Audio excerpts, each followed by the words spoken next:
Sekali lagi, la ilaha illallah Muhammadun Rasulullah.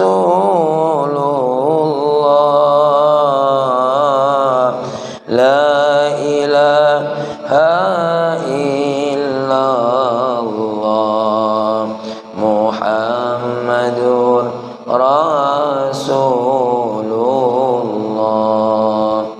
Astaghfirullah Rabbal baraya. Astaghfirullah minal khataya. Astaghfirullah Rabbal baraya. Astaghfirullah minal khataya. Rabbi zidni ilman nafi'a wa wafiqni amalan maqbula wa wahabli rizqan wasi'a wa tub alayya taubatan nasuha wa tub alayya taubatan nasuha. Assalamualaikum warahmatullahi wabarakatuh. Alhamdulillah wala haula wala quwwata illa billah. Assalatu wassalamu ala nabiyyina Muhammadin ibn Abdillah wa alihi wassahabah, amma ba'du. Qala Allah ta'ala fil Qur'anil Karim, a'udzu billahi minasy syaithanir rajim. Bismillahirrahmanirrahim. Afaman yakhluqu kaman la yakhluqu afala tadhakkarun. Shadaqallahul azim. Allahumma inna nas'aluka fahman nabiyyin wa hifdzal mursalin wa ilhamal malaikatil muqarrabin. Ya Fattah ya Alim iftah qulubana futuhal arifin. Semua jamaah salat subuh dan kajian Al-Hikam At-Ta'iyah yang dimuliakan oleh Allah.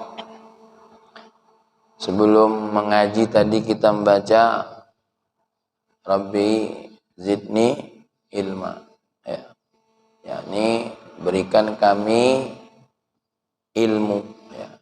Ilmu yang dimaksud adalah ilmu yang menghantarkan kita untuk mengenal Allah Subhanahu wa ta'ala. Sering muncul di Facebook, di YouTube.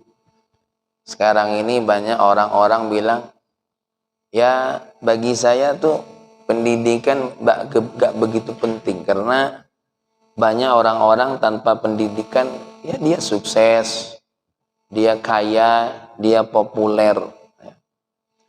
Kira-kira menurut kita belajar atau berpendidikan tuh itu tujuannya apa kira-kira? Setahu saya dari dulu yang namanya orang belajar itu bukan untuk dapat duit, bukan untuk jadi terkenal. Setahu saya orang dulu belajar itu untuk benar. Dengan belajar orang jadi tahu mana yang salah, mana yang benar. Ya. Memang ada belajar itu zaman sekarang menuju ke profesi. Seperti ilmu kedokteran, itu kan ilmu profesi namanya, ya. Itu juga ilmu gitu. Saat ini apalagi profesi, ilmu bangunan itu dokter, arsitektur, itu ilmu profesi. Desain itu juga ilmu profesi. Tapi kalau dalam Islam, ya, keilmuan itu yang paling utama adalah memberikan petunjuk dia mana yang baik dan benar. Makanya Nabi sangat menganjurkan keilmuan itu bukan apa-apa, supaya tahu mana yang baik, mana yang benar. Ya. Apalagi mohon maaf, promosi keilmuan ini banyak. Ya, promosi ilmu liberal. Ya, sekarang ini banyak. Karena salah satu pemikiran liberal itu Pak Pendi, berpikirnya apa? Agama ini tahayul. Secara logika agama ini tahayul tidak menurut dokter kira-kira. Pak Soekarno?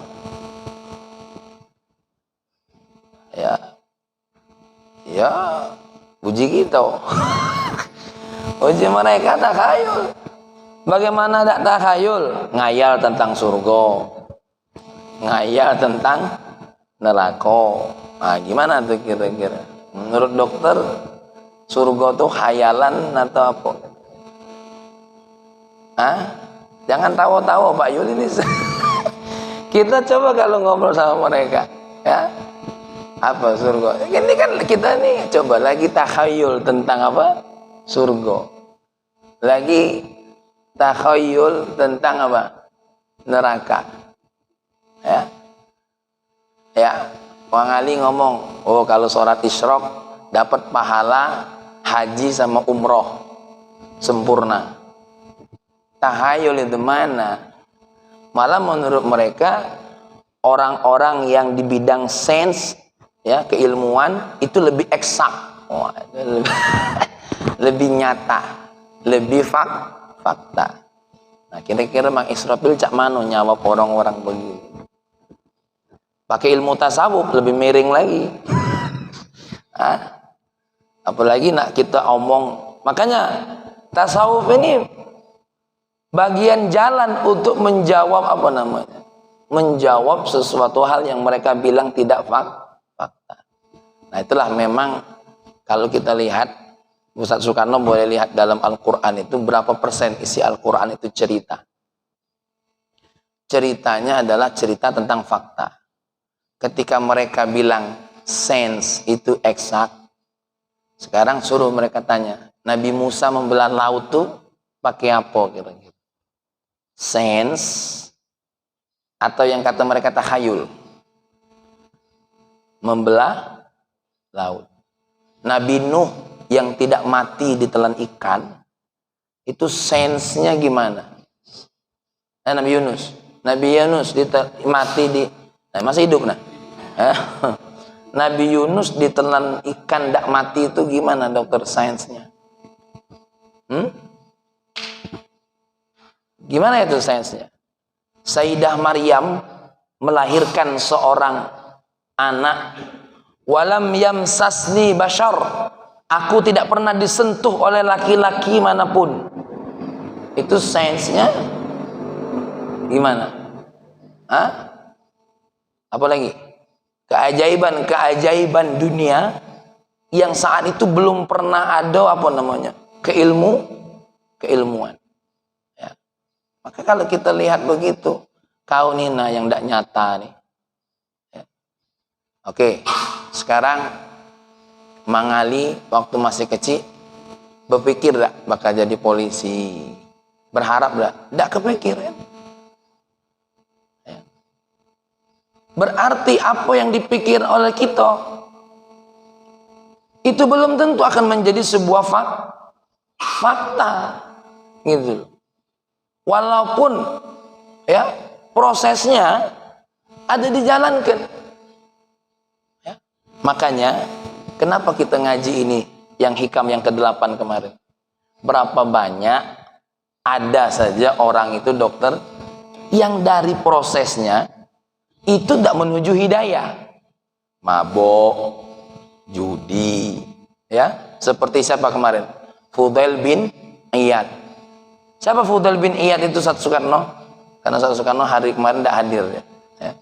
Fudail bin Iyad itu siapa? Fudail bin Iyad itu kemarin kita ceritakan begal, ya, sedang jatuh cinta sama seorang wanita, kemudian naik dinding untuk menuju wanita yang dia cintai tadi, lalu mendengar ayat Allah, alam ya'ni lilladzina amanu, ya, apakah kapan kira-kira orang yang beriman itu apa? Takhsha'a qulubuhum li dzikrillah, tunduk khusyuk hatinya untuk menyebut nama Allah. Cuma dengar ayat itu langsung berubah menjadi apa? Menjadi orang yang bertaubat kepada Allah, sampai-sampai apa?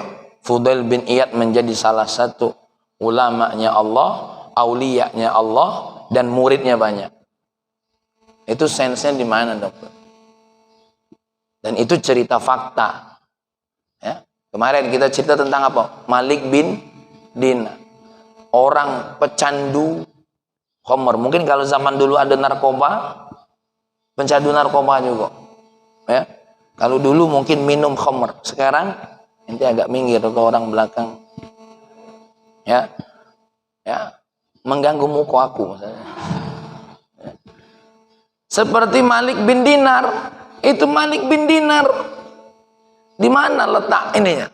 Ya, maka apa kata Imam Ibnu Athaillah kemarin? Idza fatahalaka wijhatan, kalau Allah buka untukmu salah satu pandangan saja, salah satu pandangan saja, atau satu jalan saja, agar engkau dapat mengenal Allah, fala tubali, jangan aneh, jangan aneh. Karena apa?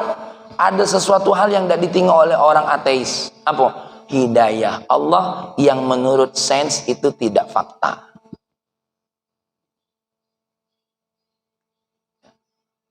Carilah di laboratorium dokter, tidak ketemu tuh hidayah itu.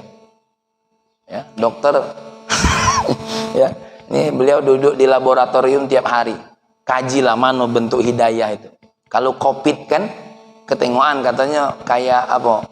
Kayak apa namanya nih? Mahkota disebut kron, ya. Nah, carilah bentuk hidayah itu yang cak mano kira-kira, sehingga membuat orang itu dari buruk berubah menjadi apa? Menjadi baik. Ya. Sains itu bukan sesuatu hal yang dinafikan dalam agama Allah. Ulama-ulama Allah yang senang dengan keilmuan banyak. Ibnu Sina, Abbas bin Firnas, ya, Ibnu Haytham. Siapa Ibnu Haytham? Nih, yang melahirkan kacamata.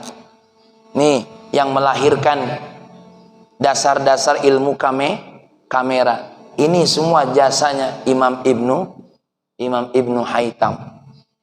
Ya. Yang dulu kita belajar IPA, apa namanya? Ada pantulan cahaya. Ya. Itu ilmunya Imam Ibnu Haytham. Ilmu logaritma. Mereka semua orang-orang yang memahami hidayahnya Allah, tapi juga ahli sains. Maka kalau ada orang yang mengatakan istilah-istilah ateis tentang tidak adanya Tuhan, coba tanya, bapak kau dulu nyiptakan hidung kau pesek ini, itu diatur oleh kehendak bapak kau atau Allah yang mengatur bentuknya? Ya, mohon maaf, dokter dulu waktu istrinya hamil, kepengen anaknya gimana? Sok tinggi, kulit putih-putih, hidung mancung, ya. Lahir, ngapo tidak lengkap keinginan ini? Apa ngaduknya kurang? Ya, Pak Fendi tamu nih. Apa kurang adonan, ya kan? Nah, karena dulu Pak Hami tinggal di Mazra'illah, ada tetangga nih ke Ansor. Jadi tetangga hobi nonton India. Lagi hamil, bibi-bibi itu kenal karena tetangga di Mazra'illah itu tidak banyak. Nontonlah India. Bi, ngapa seneng nonton dia? Ya aku lagi hamil kata dia. Siapa tahu ke anak mirip wong India. Oh yalah, pas keluar metu, kok tidak mirip Bi? Itulah bingung saya. Lah bapaknya welek kok. Ya, mirip India. Yalah ala kulli halin. Ini kadang-kadang ya membuka pikiran kita juga tentang kajian yang ke-8 ini, karena ada sesuatu yang memang Allah buka menurut akal kita itu tidak mungkin. Ya. Baik, kemarin kita sudah bahas salah satu bagian daripada hikmah yang ke-8, Allah kalau sudah membuka jalan, membuka satu pandangan seseorang untuk mengenal Allah, maka jangan heran. Jangan heran. Walaupun kita lihat amalan-amalan, langkah-langkah yang dia buat untuk menuju Allah itu apa namanya? Baru sedikit, baru sebentar. Kenapa? Apa kata Imam Ibnu Athaillah? Fa innahu ma fataha laka illa wa huwa yuridu an yata'arrafa ilaika. Ya. Karena ketika Allah membuka jalan itu untukmu, tidak ada lain kecuali Allah ingin berkenalan dengan dirimu. Jadi ini jalan yang kedua. Kan kemarin kita sudah jelaskan. Jalan mengenal Allah itu ada dua. Pertama, mulainya dari kita menuju Allah. Yang kedua, Allah langsung yang membuka jalan itu tanpa kita yang harus memulai. Berarti ini tandanya apa?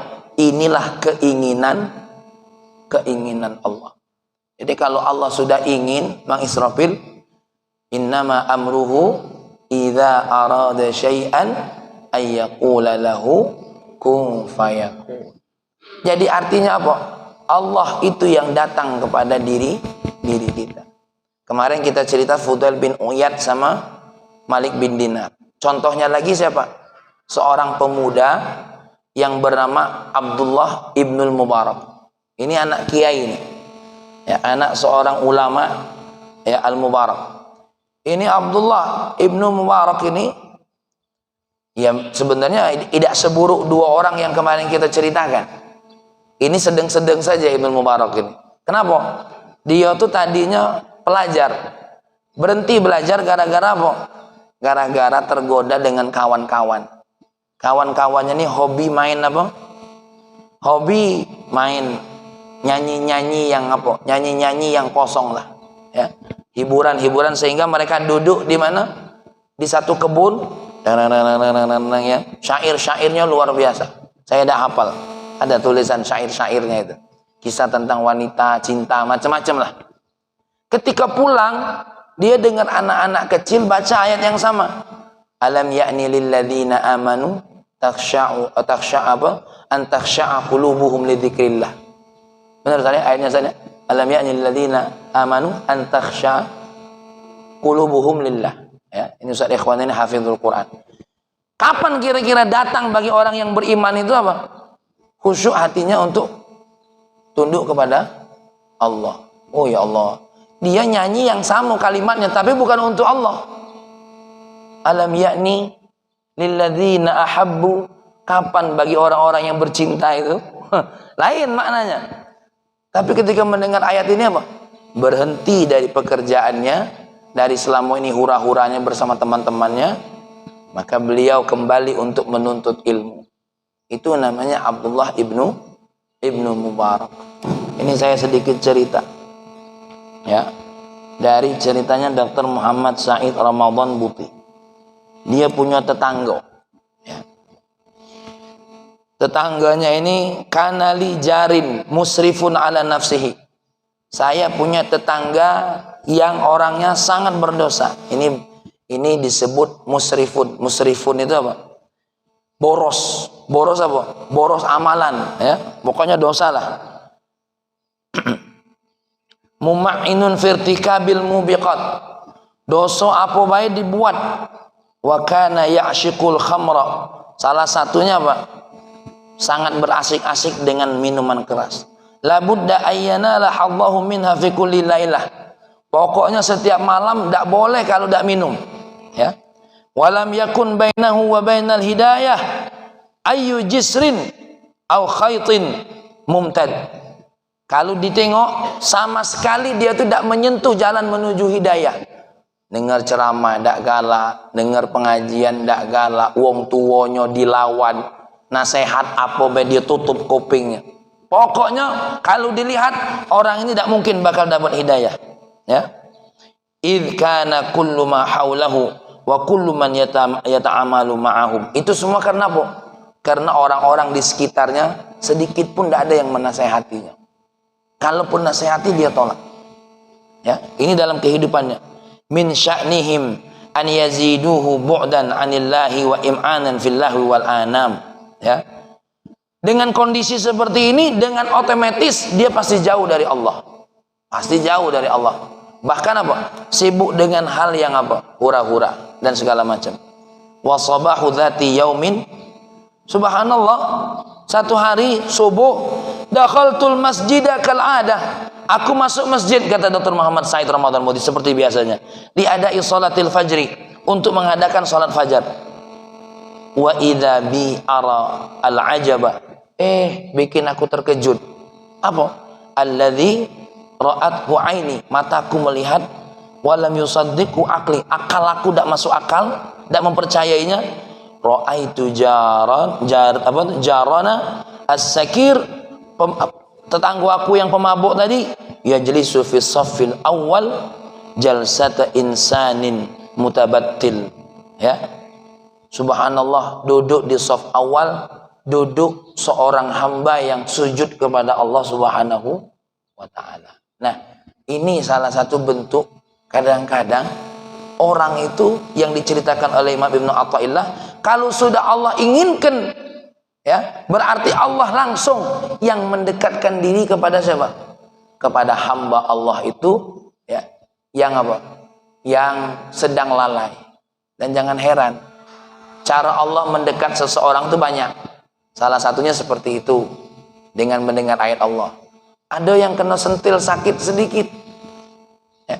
Ada yang kena sentil masalah sedikit. Ada yang apa ya, modelnya tuh dikasih teguran sedikit, dikasih masalah sedikit, balik macam-macam modelnya. Maka kita jangan heran, kamu nih, iya Ustaz, aku nih punya peristiwa ini, kalau kita dengarnya, cak itu baik peristiwa, tidak boleh. Bagi dia itu besar, dokter. Bagi dia itu besar itu peristiwa. Ya, seperti kita cerita kemarin. Apa? Orang Yahudi masuk Islam gara-gara nengok anak orang Muslim nyium tangan siapa? Ibunya. Nyium tangan be jadi hidayah. Siapa tahu minum kopi majelis kita ini jadi hidayah. Loh iya, ya. Apa kata Imam Syafi'i? Ini aku sedikit cerita. Imam Syafi'i satu malam saat Soekarno nginep di rumah muridnya. Siapa? Imam Ahmad bin Hanbal. Anak betinonya ini kepo nih dengan Imam Syafi'i. Ngapa dak kepo? Waliullah, ulamanya Allah, mujtahid ummah.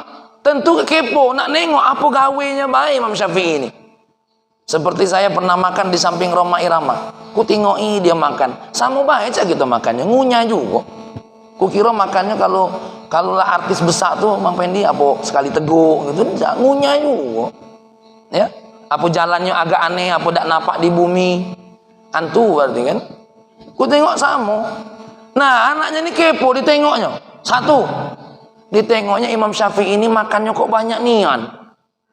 Maka jangan heran Ustaz Soekarno dong nengok Ustaz Soekarno makan. Ustaz Soekarno ini waliullah kok makannya banyak nian. Ada yang nengok aja itu. Yang kedua, Imam Syafi'i ini tedoknya tidak ngadep kiblat. Tedoknya tidak ngadep kiblat. Yang ketiga, Imam Syafi'i ini kok sholat subuh tidak berwudu. Ya. Terus dia bilang anaknya, dia cerita sama ayahnya, gimana? Ya sudah, kata ayahnya, supaya jelas jawaban kau, kita tanya langsung dengan Imam Syafi'i. Ya sudah, tanya. Otomatis takut kan? Ayahnya yang ngomong, anak saya ini mau nanya 3 hal. 1, kenapa engkau makannya banyak? Lemak tak kira-kira nanya dengan tamunya itu kan? Yang kedua, ngapo kalau tidur tak ngadep kiblat? Ya. Yang ketiga, ngapo sholat subuh tadi tidak berwudu?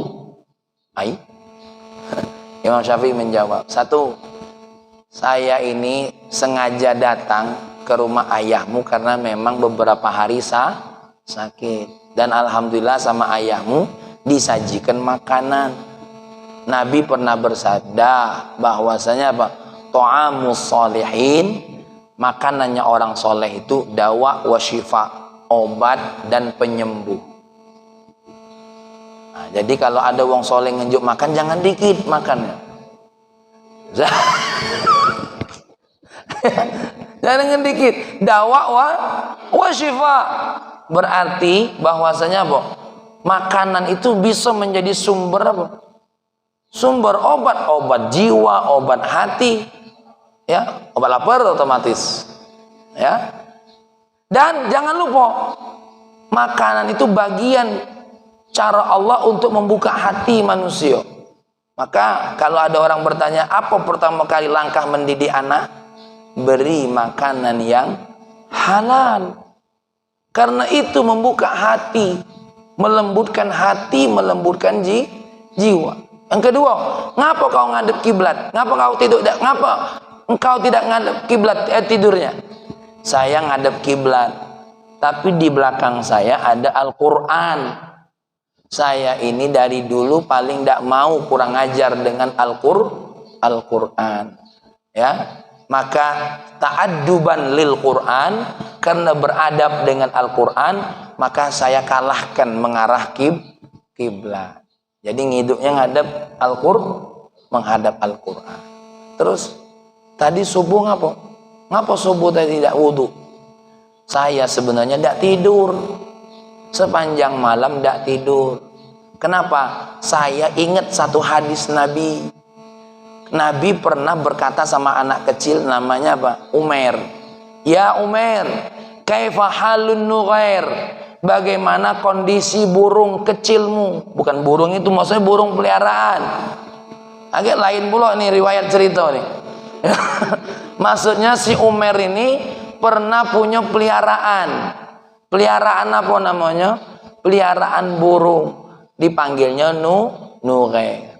Jadi dari hadis ini, alhamdulillah Allah mengilhamkan saya mengistimbat 50 hukum dari satu hadis. Berapa tadi dokter? 50 hukum. Hukum apa Pak? Hukum fikih, hukum nahwu, hukum segala macam ilmu.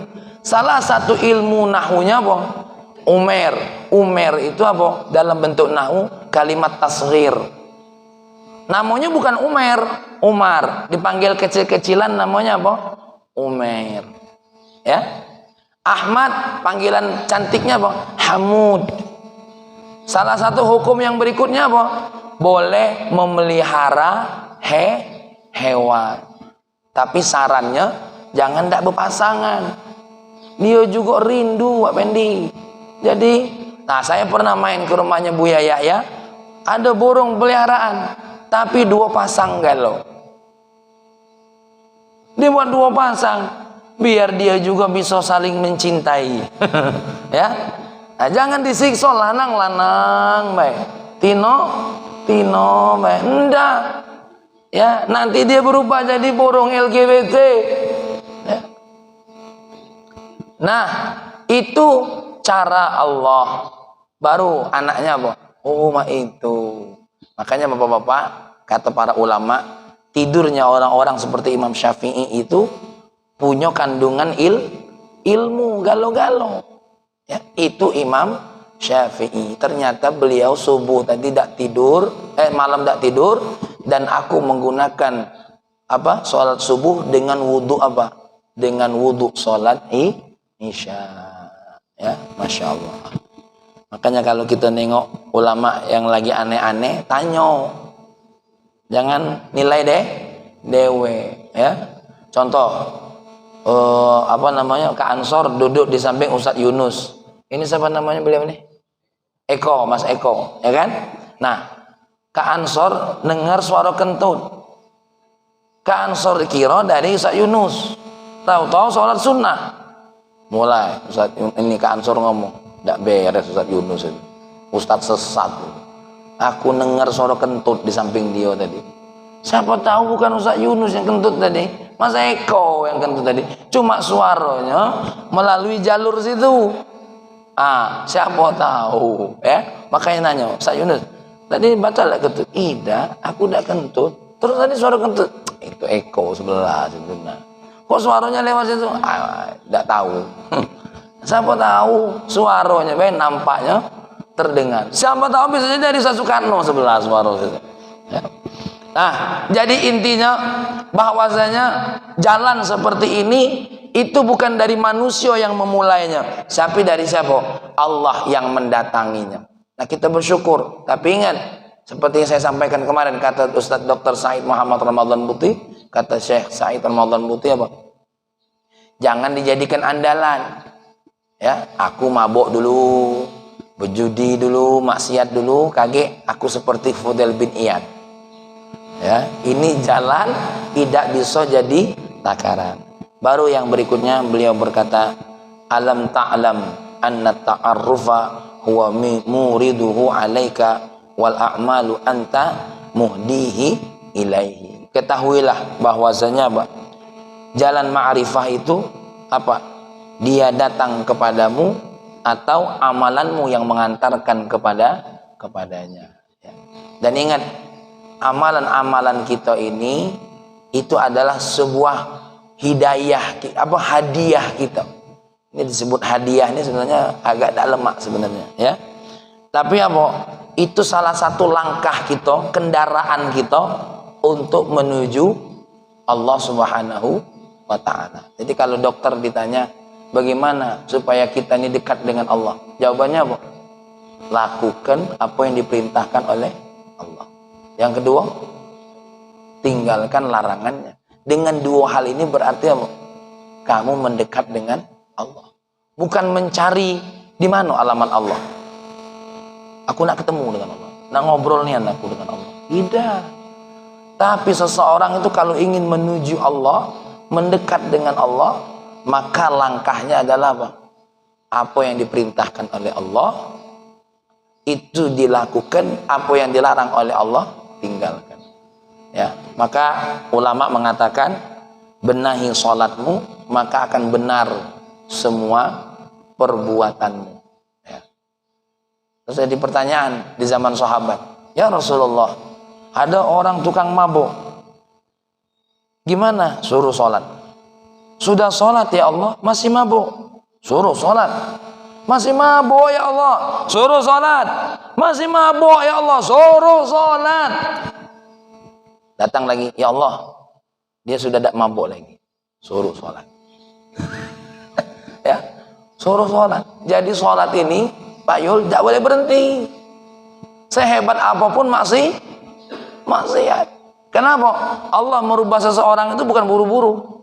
Sholat yang pertama mungkin baru gerakan, sholat yang kedua baru gerakan, sholat hari keempat, minggu ketiga mungkin baru terpaksa. Satu saat sholat itu yang akan menyadarkan dia kepada Allah.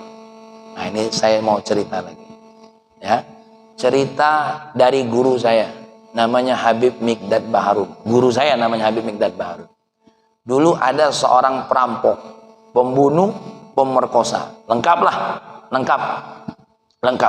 perampok, pembunuh, pemerkosa. Satu hari dokter ketika mau sholat subuh nengok wanita cantiknya, ya, cantiknya pokoknya wanita ini. Tapi subhanallah, dia ini lagi menuju masjid untuk melaksanakan sholat sholat subuh. Ketika lagi lewat, si perampok ini terpikir, loh kok aku tidak terpikir nak memperkosanya ya. Biasanya kalau nengok betina pokoknya gerodot tuh lah. Tuh ini tidak terpikir nak memperkosa, malah terpikir Bang Fitri nak melamarnya, nak dijadikan istri. Ada apa nih? Sat diadangnya. Mau tidak mau hari ini kau kawin dengan aku, nikah. Biasanya tidak pakai ngomong mak itu Pak Pendi. Saat bawa pergi. Tapi kok agak beda dia dengan betina ini, karena mungkin nak sholat ke masjid tadi lain dia. Berhenti, kau jadi bini aku. Betina ini tentu takut kan, apalagi tahu dia ini pembegal, pemerkosa, perampok. Terceploslah betina ini tadi. Oke, aku galak nikah dengan kau, tapi dengan syarat, kata dia. Selama 30 hari 5 waktu kau sholat di sini. Mikirlah yang perampok tadi. Oke, jadi setuju. 30 hari aku sholat di sini 5 waktu, tidak berhenti. Wah, setiap ke masjid situ diagainya betina. Hari pertama, aduh, 29 hari lagi nih. Besok hari kedua diagainya pula. 28 hari lagi diagainya. Tino tadi makin cemas. Ya Allah, mak mano ini gitu kan. Subhanallah, hari ketiga, hari keempat, hari kelima diagainya terus betina ini. Nah, ngapo ndak tahu dokter? Hari ke-28, hari ke-29, ketika dia ini sholat di masjid itu, bergetar hatinya. Dia bilang apa? Ya Allah, kok aku dibodohi oleh Tino ini ya? Selama ini aku ndak kate yang kuturuti omongan. Tapi ngapa nurut dengan omongan Tino ini? Akhirnya terus dia terbesi. Kalau dengan omongan perempuan ini aku nurut ya Allah, kenapa dengan perintahmu aku tidak nurut ya Allah? Jadi kansot hari ke-28, hari ke-29, Tino ini mulai aneh. Kok tidak ngagai lagi? Biasanya, ini dah makin baik, masuk masjid makin ada perubahan. Malam yang ke-30, apa? Ya Allah, aku sudah zalim sama perempuan itu. Sudah zalim aku sama perempuan itu.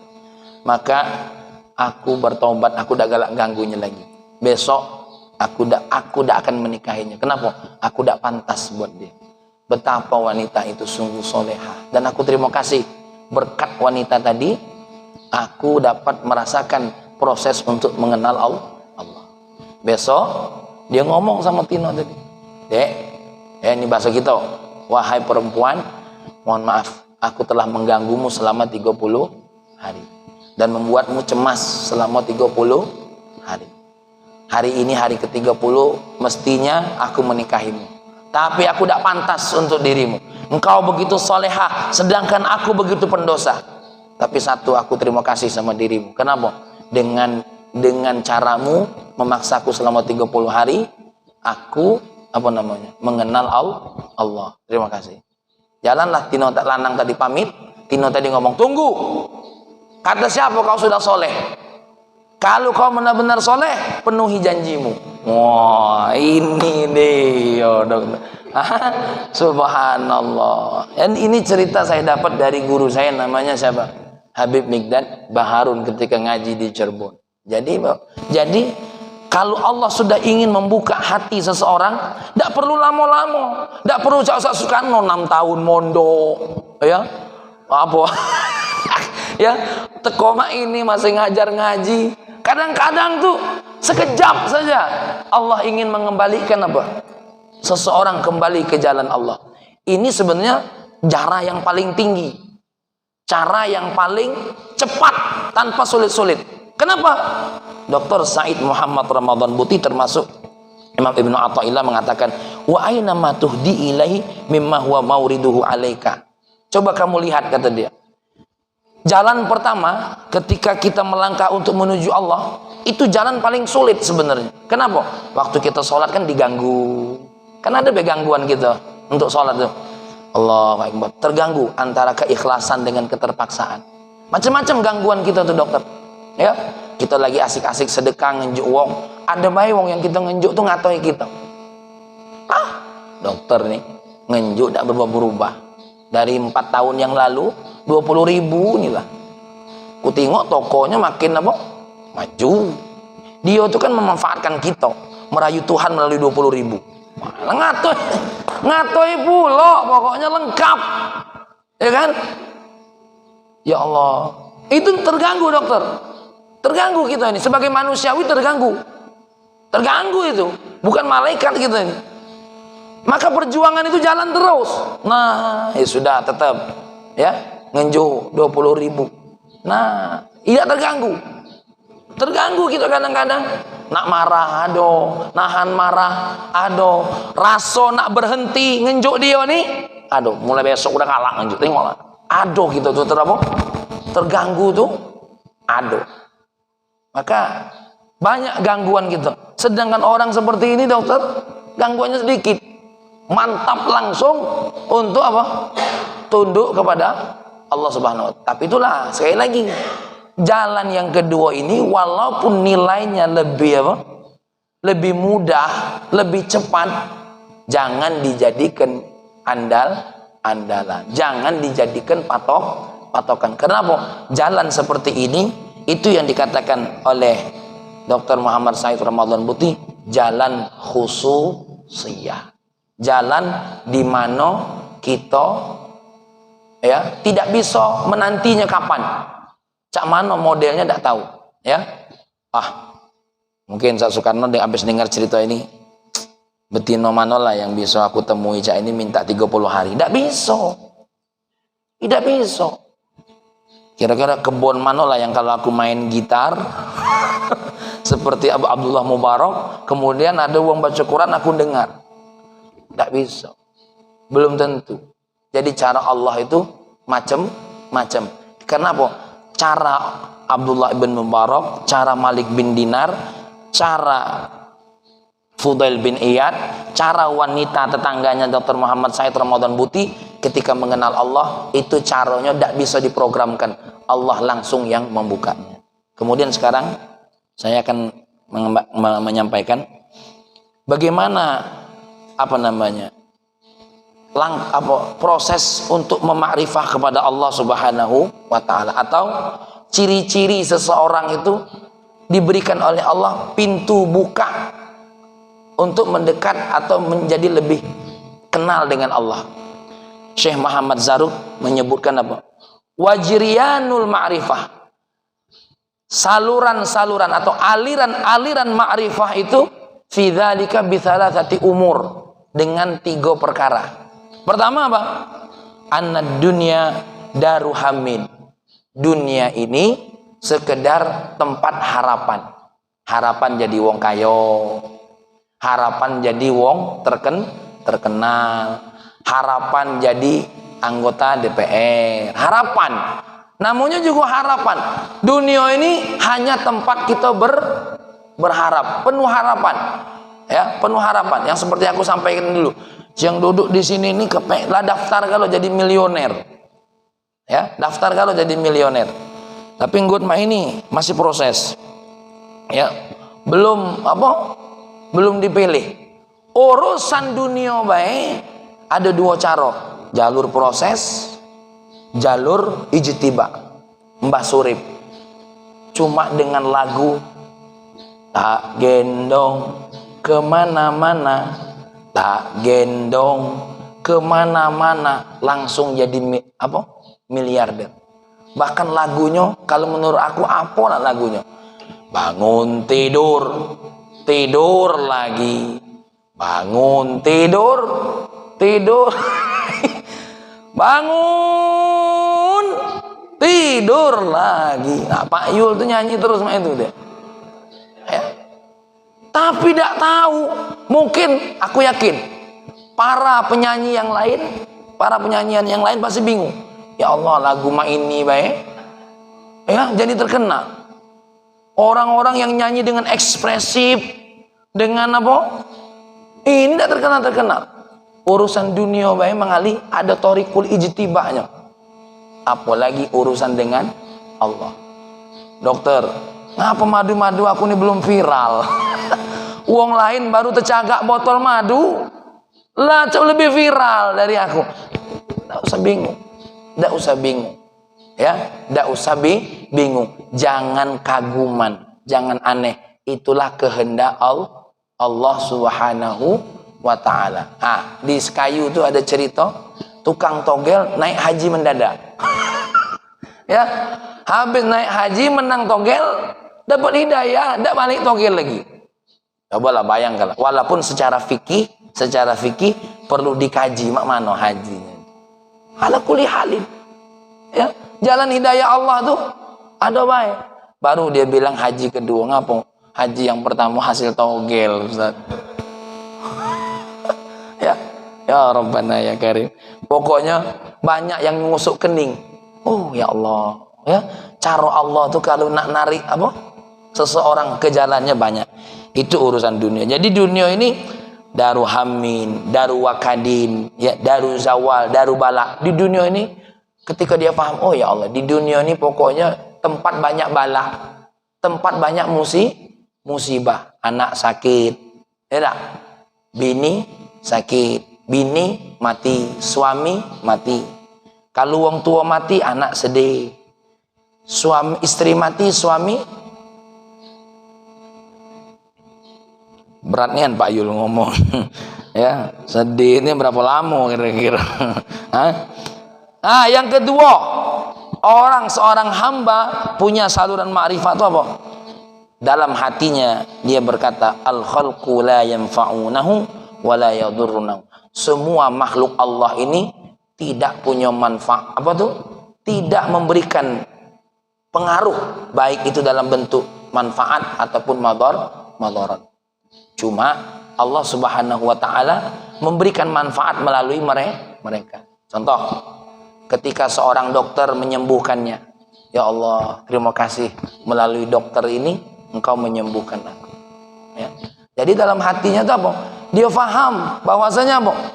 Makhluk ini sama sekali tidak punya pengaruh, manfaat ataupun madarat. Sehingga apa? Tidak ada yang ada dalam hatinya yang dia takuti kecuali siapa? Allah. Ya. Tapi bukan berarti habis ini kaki ngomong, dokter nih, jangan parah-parah ego, jangan dokter, kata manfaat dia. Itu tidak benar. Ya, yang dimaksud itu apa? Dia yakin bahwasanya segala sesuatu itu yang menentukan siapa?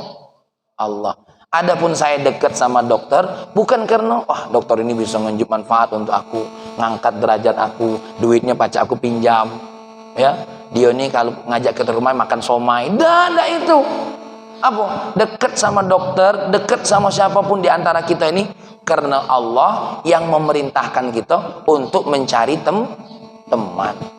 Ya, untuk cari kawan. Jadi dekat sama kawan ini bukan karena ada manfaatnya atau karena ada madarat. Aku harus parak dengan dia. Dia tuh preman kota ini. Kalau aku tidak parak, bahaya aku. Nah, itu yang salah. Dekat dengan siapapun bukan karena manfaatnya, bukan karena madaratnya. Karena manfaat dan madarat semuanya kemana? Kepada Allah. Jadi kalau kita dekat dengan preman, yang perlu kita dekati apa? Hatinya menuju Allah Subhanahu wa ta'ala. Jadi orang yang ma'rifah kepada Allah itu apa? Semuanya dilarikan kepada Allah Subhanahu wa ta'ala. Dan termasuk orang yang ma'rifat kepada Allah apa? Ya Allah, apa yang aku hasilkan semuanya pemberian darimu. Contoh, jangan sampai begini. Ya, kita punya perasaan, bini, kau tuh kalau tidak nikah dengan aku, ini bahaya. Kalau kau tidak berbisnis dengan aku, ini bahaya. Jadi seperti kemarin lah, Allahu Akbar, yang disebut Allah Maha Besar, tapi yang dipandang besar itu siapa? Dirinya sendiri. Dan yang terakhir, yang ketiga, apa yang dimaksud dengan ma'rifatuhu bi rabbih? Ya, bahwasanya apa? Dia sadar kalau Allah qadirun alaihi, yang menentukan kehidupannya dan kematiannya. Wa qahirun lahu, Allah lah yang apa? Yang membuat kita ini tidak berdaya apa-apa. Tidak berdaya apa-apa kita ini. Ya, yang berada di atas kita. Wali jami'il maujudat, dan Allah lah yang apa? Yang membuat sebuah aturan untuk semua yang ada di atas muka bumi. Nah, tiga hal ini adalah salah satu langkah-langkah untuk mengenal Allah Subhanahu wa ta'ala. Kita harus paham kalau dunia ini adalah sebuah tempat harapan manusia, tempat di mana kita berhadapan dengan segala macam ujian Allah, tempat di mana kita terpenjara dari apa? Dari semua hawa nafsu kita. Terpenjara, tidak boleh berzina, terpenjara, tidak boleh minuman khamr, terpenjara. Dan yang kedua adalah al-khalqu la yanfa'unahu. Apapun yang ada di muka bumi ini tidak punya pengaruh. Kalaupun punya pengaruh, itu semua dalam ketentuan Allah. Dan yang terakhir, bahwasanya mengenal Allah, mengenal semua sifat-sifat agungnya Allah Subhanahu wa ta'ala, dan menjadi bayangan bagi kita semua. Ini sajalah yang dapat saya sampaikan, ya. Sebenarnya pengen menceritakan yang ketiga nanti pada pertemuan yang berikutnya, tentang makna ma'rifah itu sendiri. Kalau tadi saya baru nyebutnya baik, jadi apa namanya, supaya nanti kita lebih paham apa yang dimaksud dengan menganggap dunia ini sekedar negeri harapan, ya. Insya Allah pada Senin ke depan mudah-mudahan kita panjang umur, kita membahas 3 yang dikasih oleh Imam Ahmad Az-Zarruq tentang 3 saluran untuk ma'rifah kepada Allah Subhanahu wa ta'ala. Sebelum saya tutup, barangkali ada pertanyaan. Ustaz Soekarno, Ustaz Yunus, satu jangan banyak-banyak. Waalaikumsalam.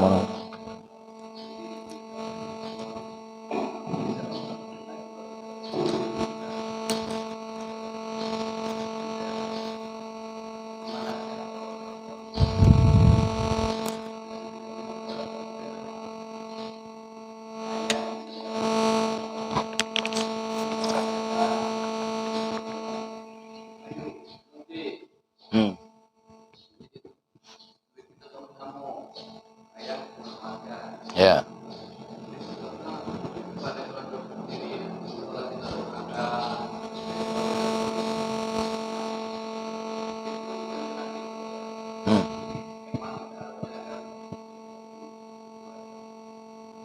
Baik. Itulah dunia. Dunia itu negeri harapan. Ya. Adapun kita ngajak orang baik, ngajak orang supaya tidak bersentuh dengan kemungkaran, ini masuk kaidah yang pertama, ya, bahwasanya ada seseorang itu sebab-sebabnya harus dibuat. Seperti Ustaz tadi, supaya orang dapat hidayah, diajak, disentuh macam-macam. Kita ini jangan tidak ke masjid tuh, ya. Masjid ini sayang, tempat yang mulia.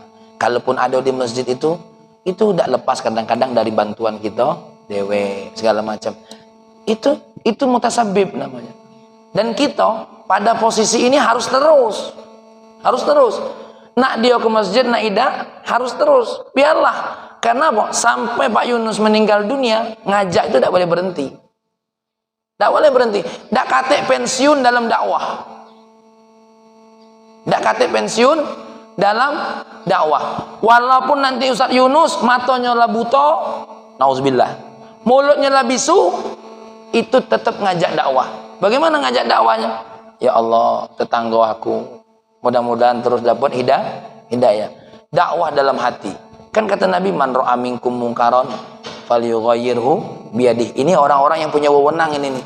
Pak RT, Pak Lurah, ya, kelompok majelis, Pak Rosik. Ya, kelompok ketua amal kematian gitu. Ya kan? Ketua siapa ketua? Pak Fendi. Itu. Ya, itu wewenang. Ada yang model, mohon maaf, wewenang tak punya. Kayak Ustaz, wewenang tak punya, nak maksa apa? Tak bisa, ngajak, ngenjok tahu. Ayo, tetangga, hadir, segala macam. Begitu juga seperti dilakukan oleh jamaah tabligh. Ayo, turun, ngaji kita. Ya, belajar. Ya, ngasih pengumuman lewat apa? Ngaji. Ayo, berhenti. Kadang-kadang kita tidak tahu. Berpikirlah hebat cak manusia Yunus, apa nih yang harus aku buat untuk mereka? Tidak.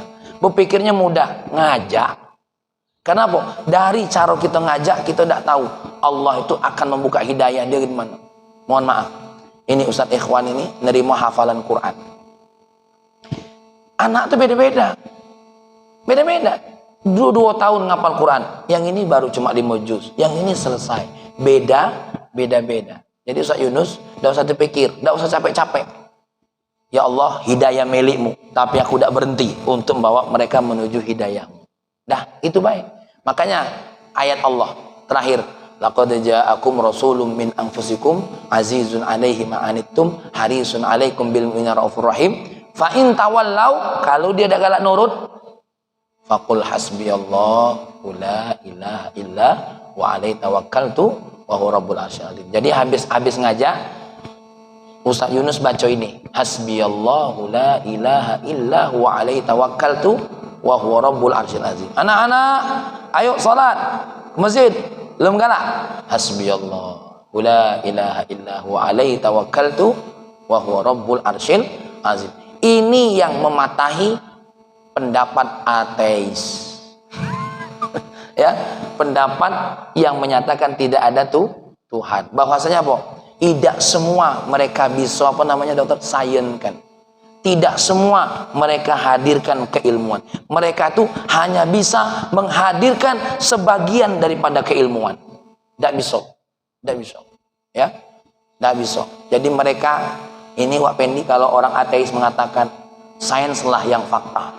Bawa hal yang menurut dia tidak bisa difaktakan. Banyak di dunia ini yang tidak bisa difaktakan oleh siapa? Tanya sama dokter. Ada 3 penyakit, ada 3 orang sakit dengan obat yang sama, dengan penyakit yang sama. Tapi hari sehatnya beda, ada dokter. Beda. Terus dokternya mulai ngarang-ngarang. Oh, ibu ini tidak minum obat. Minum dokter. Bahkan minum saya bukan 3 kali sehari lah, saya double kan.